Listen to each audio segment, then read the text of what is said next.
शुरू होती है और ये वक्त है 1962 का, जहाँ पर एक बहुत बड़े शिप पर कुछ अजीब हादसा होता है। शिप पर पार्टी चल रही थी और सभी डेक पर मौजूद पार्टी का मजा ले रहे थे और हम यहाँ पर किसी मिस्टीरियस आदमी को देखते हैं जो कि शिप के लीवर सिस्टम के साथ कुछ छेड़छाड़ कर रहा था।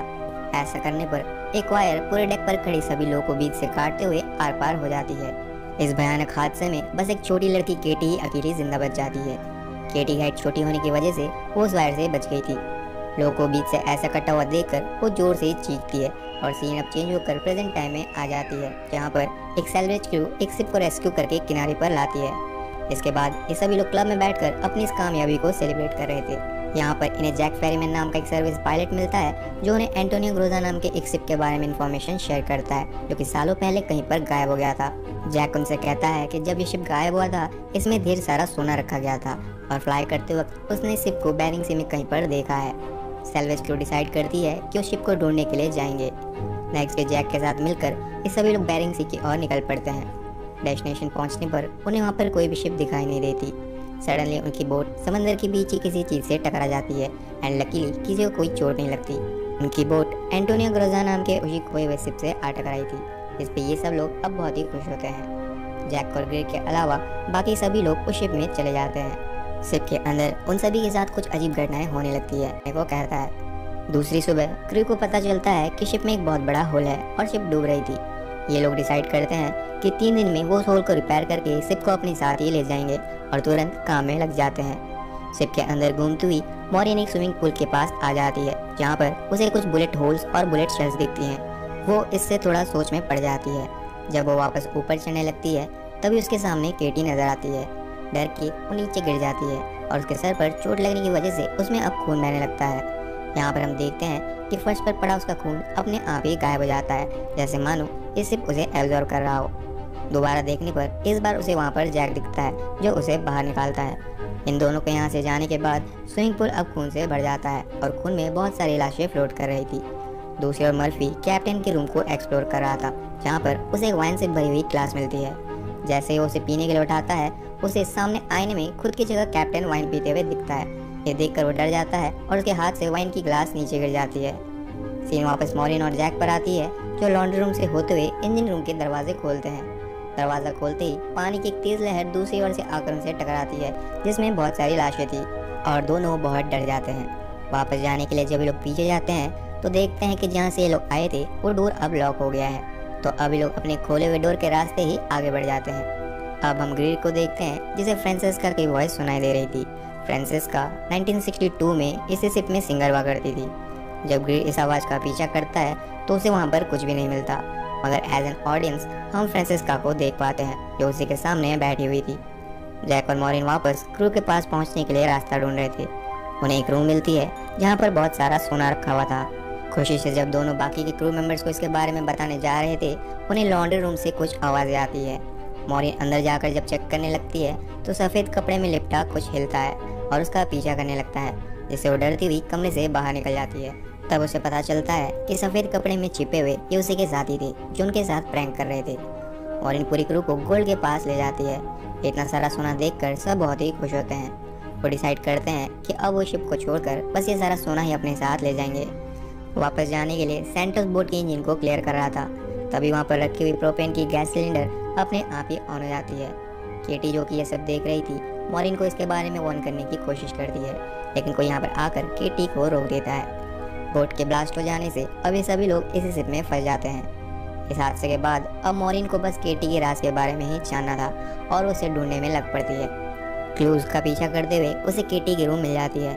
दूसरी ओर डॉज और मुंडर को भी बहुत भूख लगने पर वो दोनों किचन में खाना खा रहे थे, लेकिन कुछ देर बाद उन्हें रियलाइज होता है कि जो खाना वो लोग खा रहे थे वो दरअसल कीड़े हैं और दोनों ही उल्टी करने लगते हैं। मॉरिन जो कि केटी के कमरे में पहुंच गई थी वहां पर उस रूम की तलाशी कर रही थी और उसे अलमारी में केटी की लाश मिलती है जो कि अब एक कंकाल बन चुकी थी। वहीं पर ग्रिल के साथ भी कुछ स्ट्रेंज चीजें हो रही थी। वो जिस रूम में खड़ा था वहाँ पर सब कुछ अचानक ही 1962 के पहले शिप में बदल जाता है, उसी पहली रात की तरह जब हर कोई पार्टी कर रहा था और ग्रिल को यहाँ पर कुछ भी समझ नहीं आता। फिर हम मर्फी को देखते हैं जो कैप्टन के रूम में उदास बैठा था। उसके सामने रखी वाइन की बोतल अब अपने आप ही हिलने लगती है और मर्फी को अपने सामने कैप्टन का भूत दिखाई देता है जो उसे वाइन ऑफर कर रहा था। कैप्टन का भूत मर्फी को बताता है कि सारा सोना उन्होंने एक दूसरे शिप लॉरेली से उठाया है, क्योंकि लॉरेली शिप पर एक हादसा हुआ था जिसमें सब लोग मारे गए और बस एक ही सर्वाइवर बच गया था। कैप्टन मर्फी को उस आदमी की फोटो दिखाता है तो मर्फी उसे देखकर डर जाता है और कहता है कि ये नहीं हो सकता। मॉरिन केटी के कंकाल से नेकलेस निकाल कर देख रही थी कि पीछे से वहाँ पर केटी की आत्मा आ जाती है। मॉरिन जब नेकलेस केटी के हाथ पर रखती है तब वो उसके हाथ के आर पार चली जाती है और मॉरिन को अब ये यकीन हो जाता है कि केटी एक भूत है।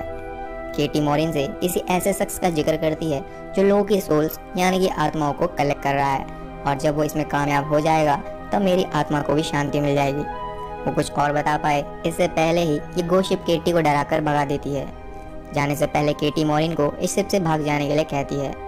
इधर मर्फी, जिसे एक डरावनी राज का पता चला है, अपनी क्रू को इसके बारे में बताने के लिए ढूंढ रहा था, लेकिन रास्ते में उसे हर जगह बस मरे हुए सैंटोस का भूत दिखाई देता है। ग्रीर को भी फ्रांसिस्का का भूत सीड्यूस करते हुए एक लिफ्ट के पास ले जाती है। जब ग्रीर उसे पकड़ने की कोशिश करता है तो नीचे गिर जाता है और उसकी मौत हो जाती है। अब मॉरिन मर्फी को ढूंढ लेती है, लेकिन मर्फी को उसमें सैंटोस का भूत दिखाई देता है, इसलिए वो उसे मारने की कोशिश करता है। मॉरिन किसी तरह बच जाती है और मर्फी को ऐसी हालत में देखकर सब उसी जगह पर कैद कर देते हैं। इसके बाद बचे हुए सभी लोग मिलकर शिप को रिपेयर करने लगते हैं। मॉरिन को केटी फिर से मिलती है जो उसे इस शिप के राज को दिखाने के लिए 1962 के उस रात में बीती हुई वारदात शो करती है। लॉरेली शिप से आए हुए सोने के लालच में इस शिप के सभी शेफ्स ने खाने में जहर मिला दिया था, और फिर शिप के बाकी स्टाफ फिर स्विमिंग पूल में जाकर बाकी लोगों को गोली मार देते हैं, और फिर केटी को भी इन्हीं लोगों ने उसके कमरे में लेकर मार डाला। इसके बाद अभी लोग आपस में ही एक दूसरे को मारने लगते हैं। फ्रांसिस्का भी इन सब में शामिल थी जो लास्ट क्रू मेंबर को गोली मार देती है। ये सब कुछ वो लॉरेली शिप के आखिरी बचे हुए सर्वाइवर के लिए कर रहे थे, और ये सर्वाइवर कोई और नहीं बल्कि जैक था। जैक इसके बाद फ्रांसिस्का को भी एक हुक से लटका कर मार देता है। जैक वही पायलट था जो मॉरिन के ग्रुप को इस गोस्ट शिप पर सोने का लालच देकर लाया था। जैक एक डीमन है जो लोगों को मारकर उनकी आत्माओं को कलेक्ट करता है। इस जानने के बाद मॉरिन जल्दी मर्फी के पास जाती है। मर्फी को जिस जगह इन लोगों ने बंद किया था वहाँ पर पानी भर गया था और मर्फी डूब के मर चुका है। मर्फी के हाथ में वही फोटो था जो कैप्टन की भूत ने उसे दिया था, और पिक्चर में जैक ही था। मॉरिन डॉज को जैक पर नजर रखने के लिए कहकर मुंडर को ढूंढने के लिए चली जाती है। मुंडर इंजन रूम में ही फंस गया था जहाँ पर अब पानी भर गया है।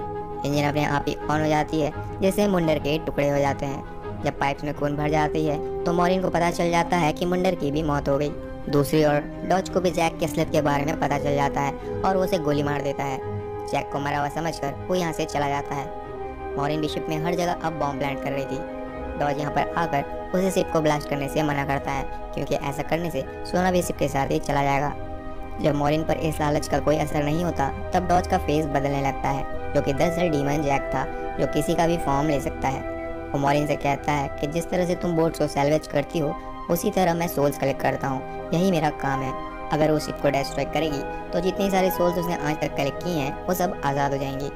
फिर जैक मॉरिन पर हमला करके रिमोट उसे दूर कर देता है, लेकिन मॉरिन एक क्रॉसबो से बटन को शूट कर देती है और कुछ शिप से कूद जाती है। शिप ब्लास्ट हो जाती है और समंदर में डूबने लगती है। मॉरिन शिप के मलबे में बाहर का रास्ता नहीं ढूंढ पा रही थी। यहाँ पर केटी आके उसे बाहर निकलने में मदद करती है। मॉरिन ने सभी सोल्स को डीमन की कैद से आज़ाद कर दिया। अब मॉरिन को एक दूसरी शिप देख लेती है और वो उसे जमीन पर